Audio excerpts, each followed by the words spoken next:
So let's talk about brown butter.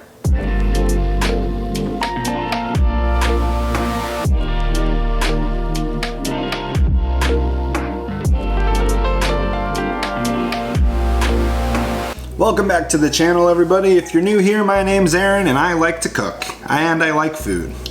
I like to cook food. So far I've only made videos that kind of cover longer recipes, but today I figure let's jump into some basics, and one of my favorite basics is brown butter. It just kind of takes butter, which is beautiful on its own, makes it a little bit richer, brings out a nuttiness, and takes things to kind of another level, in my opinion. It's super easy to make, so let's cover that quickly, and let me know if you like these kind of things and I'll make more of them. Here we go. I recommend if you're doing this to use some sort of silver, light colored thing, white, there's white pans, just so you can see the color of the butter better. Butter. You can use a pot like this if you also have like a stainless steel pan or something like that. That'll work too. So we got our butter. You know, they say not to put the whole stick of butter in, but if you want to, you can. But we're gonna cut it up just to be safe. So our butter's all chopped up.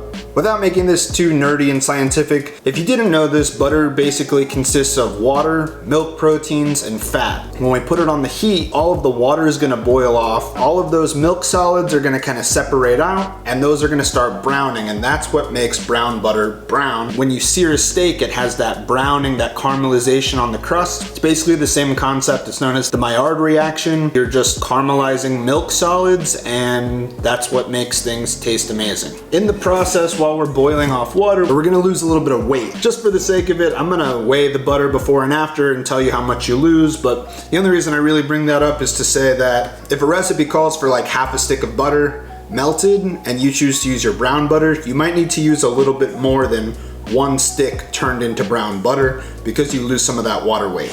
One other thing we're gonna need, just some sort of spatula to make sure that stuff's not sticking to the bottom, because we want to keep all of those milk solids. We don't want to lose them to the bottom of the pan. We got 224 grams. Let's start her up. I'm gonna put this on a medium heat. We don't want this to go too crazy.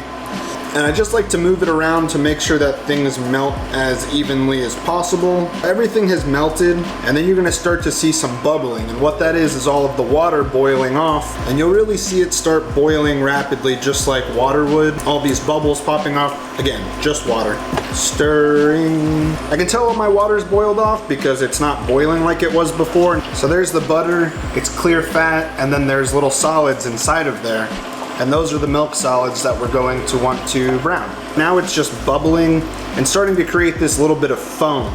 And this is gonna make it a little bit harder for you to see what's going on, which is just another reason to keep stirring it. But I can see that we're starting to go to a little bit of like an amber color. And this will actually turn pretty quickly. If you have it on the right heat, this will go from brown to burnt in about 30 seconds. I think we're adequately brown, and I'm just going to pour it off. And we want to get it out of the pan as quickly as possible because the carryover will eventually burn the milk solids. Even if you take it off the heat, it'll continue cooking a little bit. It'll get to burnt pretty quickly. Just so you know, we lost a little less than 20% of its weight to water, and there's a little bit left in the pan, pot. Everything moving and floating in there is the brown milk solids. We've got our clear butter. There's all of those milk solids, just brown, caramelized, nutty, rich, everything. And it's just as simple as that. And you can let this cool, you can use this immediately. Some of my favorite